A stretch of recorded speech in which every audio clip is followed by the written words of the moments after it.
Welcome to our late summer webcam and newsletter.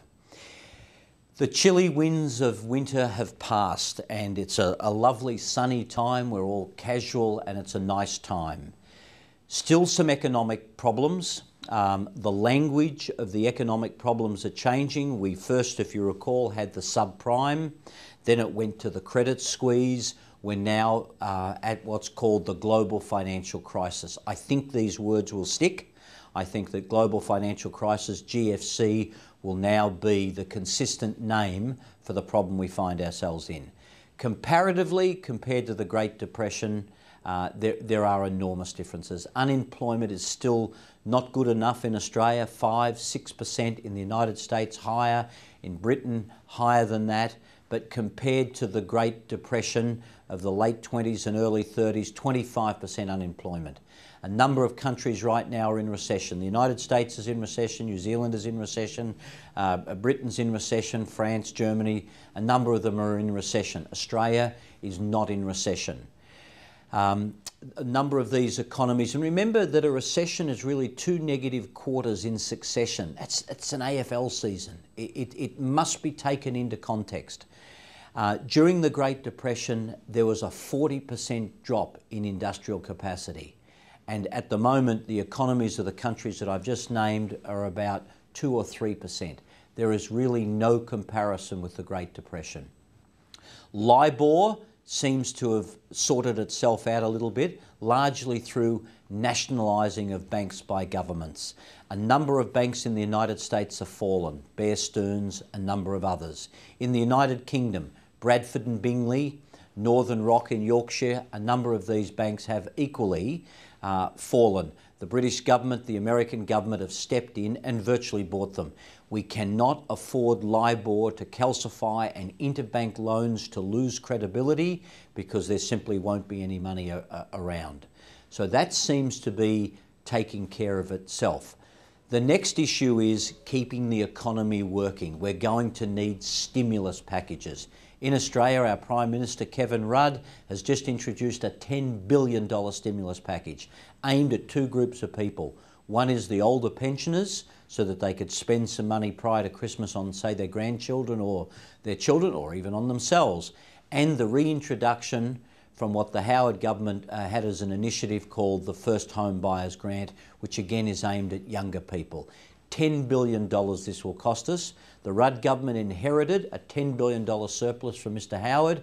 That $10 billion is now effectively spent. But I should say, I think, fairly well spent. Mr Rudd is also contemplating a further $42 billion in the upcoming months. In the United States, before their Congress, is a bailout package, a stimulus package of $1.3 trillion.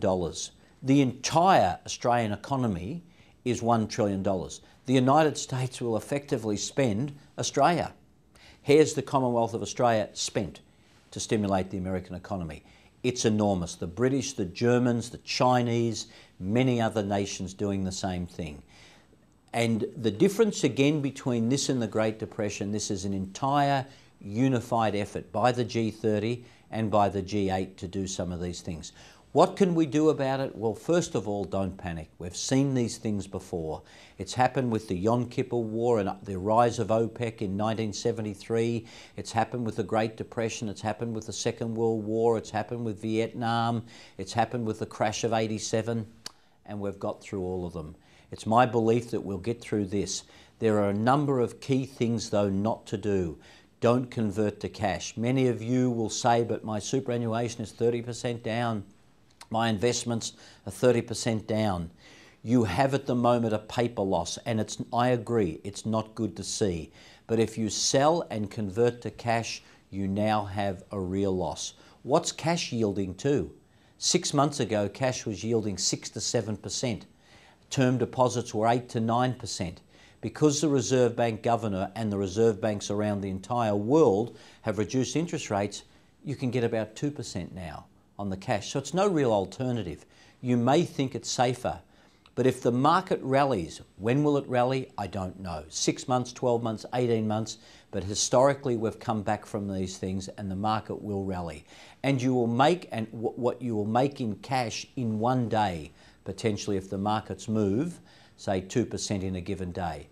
Number two, have a look at your cash flow. Work to a budget.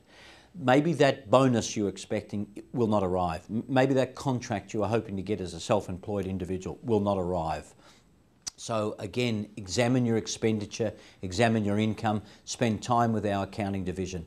Thirdly and finally, I've asked a leader to run a number of special seminars which are available to you on the website to identify what nights they are, and they'll also be attached to this newsletter. Managing investments, coping with investments in difficult, turbulent economic times. And we certainly are in that. So I thank you. It's summer. I look forward to the next newsletter, and please, if you can, have a read of our current newsletter. Thank you.